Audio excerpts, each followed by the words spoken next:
Hello everyone. ఈ వర్షాలకి ఉగుకి ఏదో ఒక క్రేవింగ్స్ అవుతూ ఉంటాయి కదా. రెగ్యులర్గా చేసుకునేవాడు అలా కాకుండా ఇప్పుడు కొంచెం డిఫరెంట్గా చేసుకుందాం అండ్ హెల్తీగా కూడా.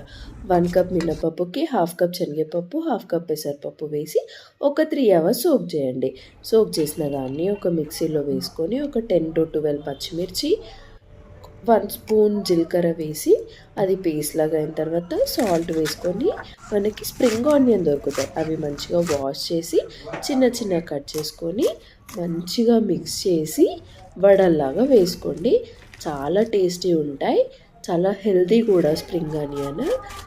మీరు డీప్ ఫ్రై తినము అనుకునే వాళ్ళు నేను చూపిస్తాను ఇప్పుడు.